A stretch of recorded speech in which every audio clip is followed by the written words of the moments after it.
what has happened today as a bit of a tutu meme actually between the opposition and the finance minister, where she's talked about the performance of PSU stocks. And that's what's interesting, isn't it? Because the fact is, over the last 10 years, the outlook to PSU stocks has gone from companies that are not very well run and often are the piggy bank and ATM for the government to ones which are seen as very well priced. ATM for investors.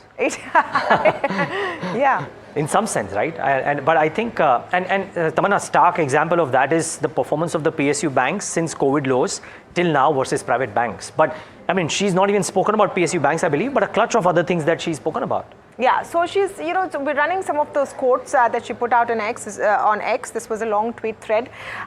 What struck me was what the finance ministers talked about valuations, and if we could just move to that.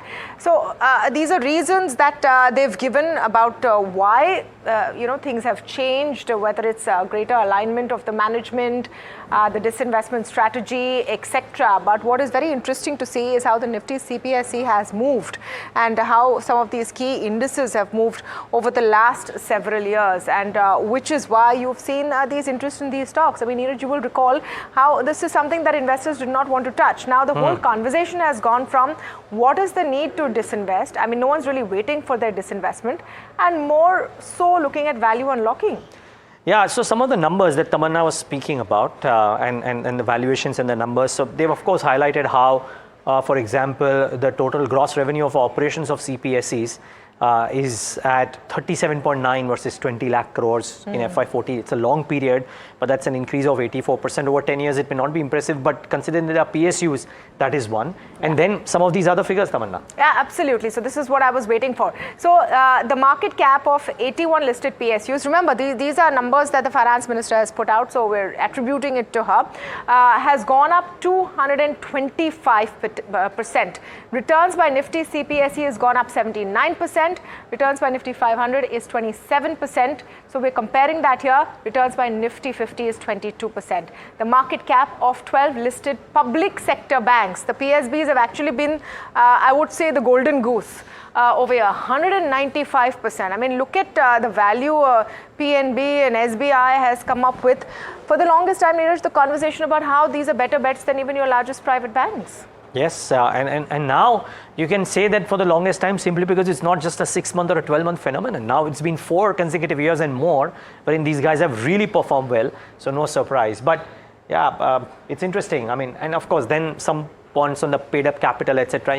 I mean, frankly, 84%, 87% over 10 years, like I said, not necessarily the strongest number, but considering what PSUs typically have done over any other 10-year period, I may be wrong here, but I don't think I am, that these are very impressive numbers. Yeah, so just one last bit about what has been said today, that during NDA years, that's 1999 to 2004, of course, couching this that this is a political conversation which is happening, but just looking at what it has meant in terms of value for investors, and during those years, the PSUs have gone up about 300%, outperforming the Sensex is 70% gains during 2004 to 2009. So she, compares it to the Manmohan Singh years.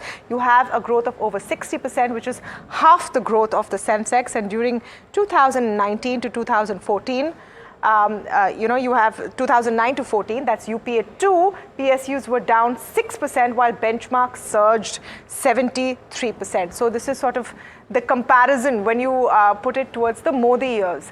Now, having said that, we should actually pull up what's happening with the CPSE right now before we go to our experts on their take. Vijay is also with us.